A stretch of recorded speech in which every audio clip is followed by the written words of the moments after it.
The sound of shattering glass echoed through the narrow aisles of Saigon Fresh Market as Mrs. Nguyen watched 20 armed officers storm through her front door at 6:30 on a Tuesday morning.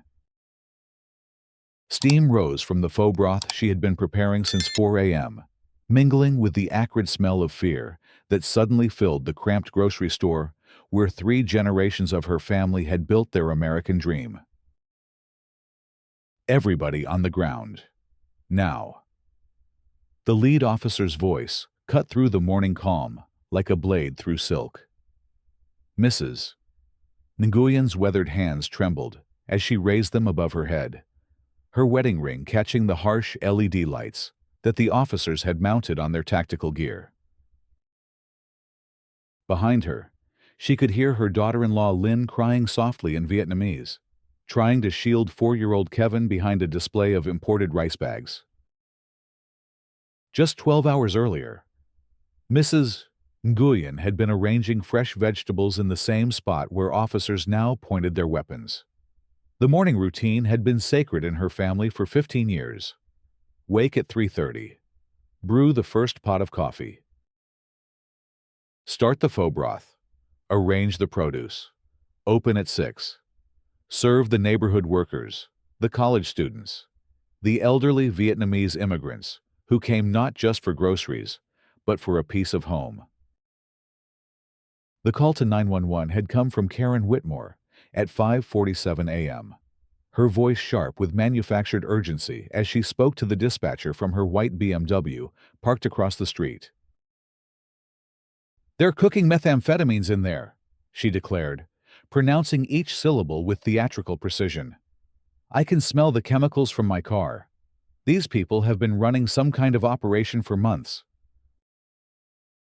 Karen had driven to the grocery store that morning with one purpose: nursing a grudge that had festered for 3 weeks since Mrs. Nguyen had politely but firmly refused to extend her credit. The conversation had been brief, respectful, but definitive. Mrs. Nguyen's English, though accented, had been clear. "I'm sorry, Mrs. Whitmore, but we cannot do store credit. Cash or card only, please." The rejection had stung Karen more than she cared to admit, but not because of the money. She made 6 figures as a pharmaceutical sales representative, driving her leased BMW between medical offices and golf course lunches. What bothered her was the principle, the way this immigrant woman had looked at her with those dark, intelligent eyes and said no. Karen Whitmore was not accustomed to being told no, especially by people she considered beneath her social station. Now, as officers shouted commands in English that Mrs. Nguyen's elderly mother could barely understand, Karen sat in her car with the engine running, watching through tinted windows as her lie became violent reality. The dispatcher had taken her report seriously, escalating it immediately to the Drug Enforcement Unit. A suspected methamphetamine laboratory in a commercial district required swift action, they reasoned, especially one operating under the cover of a family business. "Where's the lab?" Officer Martinez demanded, his voice muffled by the tactical mask covering his face. He gestured with his rifle toward the back of the store where Mrs. Nguyen prepared traditional Vietnamese foods. "Where are you cooking the meth?" Mrs. Nguyen stared at him in confusion, the English words not quite connecting in her mind. Meth. She knew the word from television crime shows. But why would this officer ask her about drugs? "I cook pho," she said slowly, her accent thickening under stress. "Vietnamese soup. No drugs. Only food." The officers moved through the store like a destructive storm, overturning displays of imported sauces and spices, dumping bags of rice onto the floor, and smashing glass jars of pickled vegetables. The sound was devastating, the crash of breaking glass mixed with the crinkle of plastic packaging and the soft thud of produce hitting the ground. Each impact felt like a physical blow to Mrs. Nguyen, who had spent 15 years carefully curating every item in her store.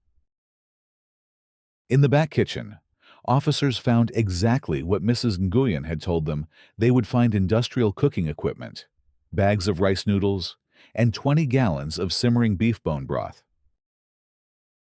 The chemical smell that Karen had reported was star anise, fish sauce, and the other aromatic spices that made Mrs. Nguyen's pho legendary in the neighborhood. But the damage was already done. Young Kevin had wet himself in terror when the officers burst in, and Lynn was hyperventilating as she tried to comfort both her son and her mother-in-law. Mrs. Nguyen's 78-year-old mother, who spoke only Vietnamese, sat on the floor rocking back and forth, mumbling prayers to ancestors she hoped were watching over them. "This is a mistake," Lynn finally managed to say in clear English, her voice steady despite her tears. "My mother-in-law runs a grocery store. We sell food. We feed people. Why are you doing this to us?" The lead officer paused, his radio crackling with updates from the team searching the back room. So far, they had found nothing remotely connected to drug manufacturing. No chemical precursors, no laboratory equipment, no finished products. Just the normal inventory of a small family grocery store and the makings of Vietnamese comfort food. Dr. James Patterson arrived at his usual time, 7:15, expecting to buy his morning coffee and banana before his hospital shift. Instead, he found police cars blocking the street and his Vietnamese neighbors face down on their own floor. Dr. Patterson was a tall African-American man in his 50s, a cardiac surgeon who had been coming to Saigon Fresh Market for 3 years, ever since Mrs. Nguyen had helped his teenage daughter with her Vietnamese language homework. "What the hell is happening here, Doctor?" Patterson's voice carried the authority of someone accustomed to making life-and-death decisions. He approached the nearest officer, his hospital identification badge clearly visible. "These people are my neighbors. They run a grocery store, not a drug lab." The officer hesitated, suddenly aware that their anonymous tip might not have been as reliable as they had assumed. More neighbors began to gather outside the store, drawn by the commotion and the flashing lights. Mrs. Chen from the flower shop next door stood on her tiptoes, trying to see through the crowd. Miguel Santos, who operated the auto repair shop down the block, wiped grease from his hands as he recognized Mrs. Nguyen being held on the floor. "She makes the best pho in the city," Miguel called out to the officers. "My wife buys groceries there every week. What kind of drugs do you think they're making? Happiness, that woman feeds half the neighborhood." The gathering crowd murmured in agreement, a mix of Vietnamese, Spanish, and English voices rising in defense of the Nguyen family. These were not just customers, but friends, people who had celebrated holidays together, who had supported each other through difficult times, who had built a genuine community around this small grocery store. Inside her BMW, Karen felt a flutter of anxiety as she watched the scene unfold. This was not going according to plan. She had expected a quick arrest, maybe some local news coverage about a drug bust that would vindicate her suspicions about her immigrant neighbors. Instead, she was watching a community rally around the family she had tried to destroy. The radio crackled again in Officer Martinez's earpiece. "Martinez, this is command. We've completed the search. No evidence of drug manufacturing. Repeat, no evidence. We've got food preparation equipment and what appears to be legitimate restaurant supplies." Martinez's shoulders sagged slightly as the reality of the situation settled in. They had acted on an anonymous tip, but tips were notoriously unreliable. Now he was looking at a terrified family, a destroyed business, and an increasingly angry crowd of neighbors who clearly knew these people well. "Ma'am," Martinez said, addressing Mrs. Nguyen with a gentleness that hadn't been there before. "You can stand up now. We're not finding what we expected to find." Mrs. Nguyen rose slowly, her joints stiff from lying on the cold floor for nearly 30 minutes. She looked around at her ruined store, at the food scattered across the floor, at the broken jars and torn packaging. 15 years of careful work, destroyed in minutes based on a lie she didn't yet know had been told. "My store," she whispered, her voice breaking. "My family's store." Lynn put her arm around her mother-in-law, her own anger beginning to replace the fear. "Who called you?" she demanded. "Someone told you we were making drugs. Who would say such a thing?" The officers exchanged glances, their professional composure beginning to crack under the weight of the community's growing outrage. Protocol dictated that they protect the identity of informants, but it was becoming increasingly clear that this particular informant had provided false information. "Dr. Patterson stepped forward, his medical training allowing him to assess the situation with clinical clarity. "Officer, I want to be very clear about something. I have been coming to this store 3 times a week for 3 years. Mrs. Nguyen and her family are respected members of this community. They work 16-hour days to run an honest business. Someone has lied to you, and that lie has traumatized an innocent family." The crowd outside had grown to nearly 50 people, a remarkable turnout for a Tuesday morning in a working-class neighborhood. Word was spreading through social media and text messages, bringing more supporters to stand with the Nguyen family. Someone had started live-streaming the scene, broadcasting the aftermath of the raid to hundreds of viewers online. Karen realized with growing horror that her plan had backfired spectacularly. Instead of destroying Mrs. Nguyen's reputation, she had inadvertently created a public relations disaster for the police department and turned the grocery store owners into sympathetic victims. Her hands shook as she started her BMW, desperate to leave before anyone connected her to the morning's events. But she was too late. Mrs. Rodriguez, from the apartment building across the street, had been watching from her balcony since the police arrived, and she had noticed the white BMW parked in the shadows, its engine running throughout the entire raid. Mrs. Rodriguez had also seen Karen in the store 3 weeks ago, remembered the tense conversation at the checkout counter, and had witnessed Karen's angry departure. "Wait a minute," Mrs. Rodriguez called out as Karen tried to drive away. "That white BMW has been here the whole time. The woman inside was watching everything." Several neighbors turned to look as Karen's car pulled into traffic, trying to blend in with the morning commuters. But Dr. Patterson had sharp eyes and a good memory for faces, and he recognized Karen from previous encounters at the grocery store.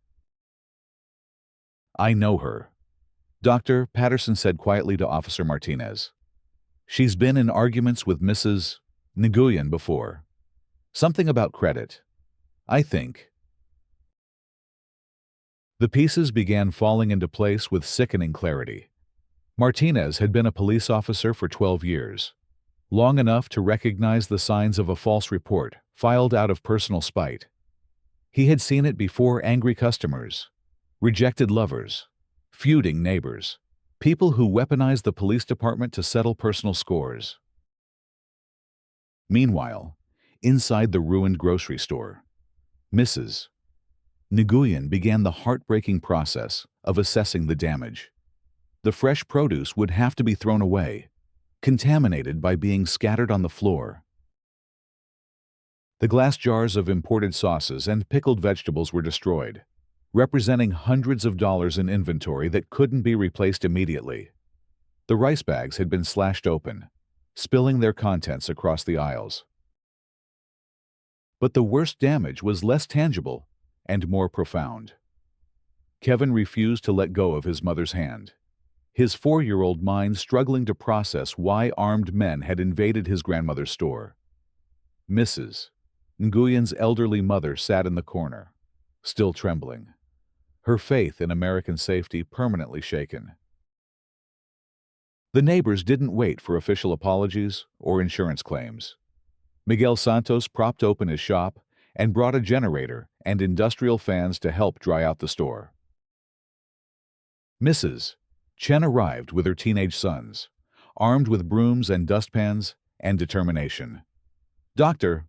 Patterson called in sick to work and stayed to help coordinate the cleanup effort. As word spread throughout the day, more help arrived. The Vietnamese Community Center sent volunteers with replacement inventory.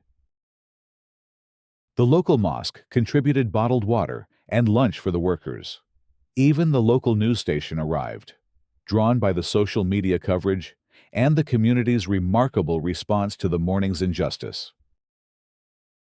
The security cameras that Mrs. Nguyen had installed 2 years earlier, after a series of break-ins in the neighborhood, had captured everything. The footage showed Karen's BMW arriving at 5:30 a.m. and staying throughout the entire raid. More damaging still, the audio clearly recorded her phone call to 911, her voice filled with false urgency as she fabricated evidence of drug manufacturing. When the police detective arrived that afternoon to investigate the false report, the evidence was overwhelming. The security footage, combined with witness testimony from neighbors who remembered Karen's previous conflicts with Mrs. Nguyen, painted a clear picture of premeditated harassment and abuse of emergency services. Karen's pharmaceutical sales job, which required a clean criminal record and professional reputation, became untenable within 48 hours.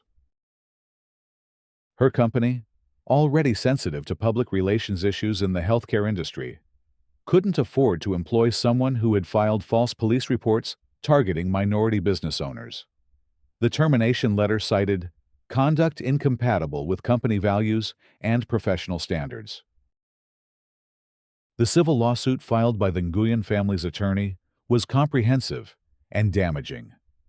In addition to the immediate property damage and lost inventory, they sought compensation for emotional distress, lost business revenue, and the cost of trauma counseling for Kevin and his great-grandmother. The case was strengthened by the viral social media coverage, which had documented both the raid and the community's response. 3 months later, Karen stood in the same courthouse where she had hoped to see Mrs. Nguyen face drug charges. But the roles were completely reversed. The judge who reviewed the evidence was thorough and unforgiving in his assessment of Karen's actions. "Ms. Whitmore," Judge Harrison said, his voice carrying the weight of 2 decades on the bench, "you weaponized law enforcement against an innocent family because they refused to extend you credit. Your false report resulted in the traumatization of children, the destruction of a family business, and the waste of significant public resources. This court finds your conduct reprehensible and deserving of the strongest possible consequences." The financial penalties were severe. Karen was ordered to pay full restitution for all damages, including lost inventory, business interruption, and legal fees. The total exceeded $40,000, but the judge wasn't finished. He also mandated 100 hours of community service, to be performed specifically at organizations serving immigrant communities. But perhaps the most humbling requirement was the public apology. Karen was ordered to appear at the next community meeting, broadcast live on local cable access, to formally apologize to the Nguyen family and acknowledge the harm her false report had caused. The community meeting took place on a warm Thursday evening in the high school auditorium, the same building where Mrs. Nguyen's granddaughter would start kindergarten in the fall. Nearly 300 people packed the seats, representing the remarkable diversity of the neighborhood Vietnamese families, Latino business owners, African American professionals, elderly, white retirees who had lived there for decades. Mrs. Nguyen sat in the front row with her family.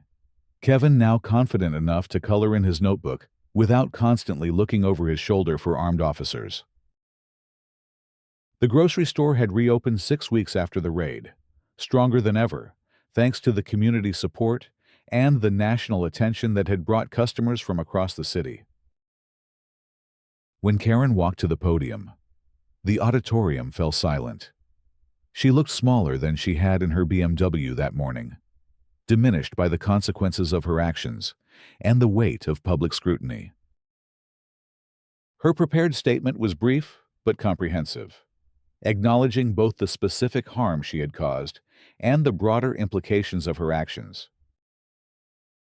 I stand before you tonight to apologize for one of the most shameful acts of my life, Karen began, her voice barely audible through the microphone. I filed a false police report against Mrs. Nguyen and her family because I was angry about being denied store credit. My lie resulted in a violent raid on their business, traumatized innocent people, and damaged the trust between this community and law enforcement. She paused, struggling with words that felt inadequate to address the magnitude of what she had done. I cannot undo the fear I caused Kevin and his great-grandmother. I cannot repair the sleepless nights Mrs. Nguyen has endured, wondering if armed officers might return. I cannot restore the sense of safety that I stole from an immigrant family who came to America seeking a better life. The audience listened in complete silence, some faces showing anger, others reflecting the exhaustion that comes from dealing with prejudice and its consequences. Mrs. Nguyen herself watched with the same intelligent eyes that had so unsettled Karen months earlier.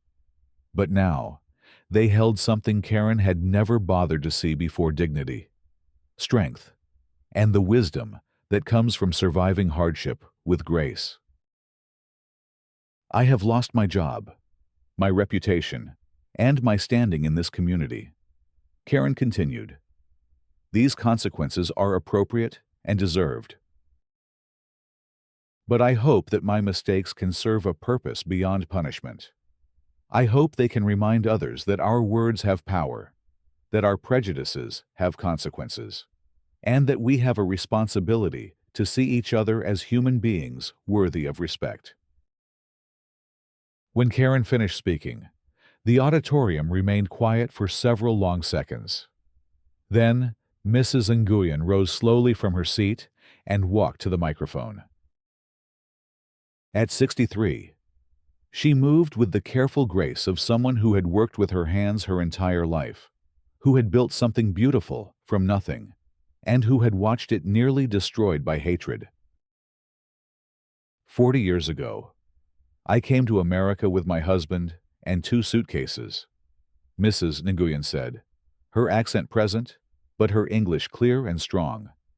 We wanted to build a life where our children could be safe, where they could study and work and contribute to their community. For 15 years, we have operated our store with honesty, with respect for our customers, and with gratitude for this country that gave us opportunity. She turned to look directly at Karen, her gaze neither angry nor forgiving, but simply honest. What you did to my family was wrong. But what this community did afterward was right. They showed us that America is not just one person's prejudice. It is also the hands that helped clean our store, the voices that defended us, and the hearts that chose love over fear. The applause that followed was sustained and genuine, not just for Mrs. Nguyen's words, but for the community's response to crisis. People had seen the worst of what fear and prejudice could accomplish, but they had also witnessed the power of solidarity and mutual support. Dr. Patterson stood to address both Karen and the broader audience. We cannot prevent every act of prejudice or every false accusation, he said. but we can control how we respond when hatred targets our neighbors. We can choose to stand together rather than stand aside. We can choose to build bridges rather than walls. The meeting concluded with the announcement of new community initiatives designed to strengthen relationships between neighbors and improve communication with law enforcement. A civilian oversight board would review police responses to anonymous tips. Cultural competency training would be expanded for officers. Most importantly, regular community gatherings would ensure that neighbors knew each other as people rather than stereotypes. 6 months after the raid, Saigon Fresh Market was more prosperous than ever. The national media attention had brought customers from across the metropolitan area, drawn by both curiosity and solidarity.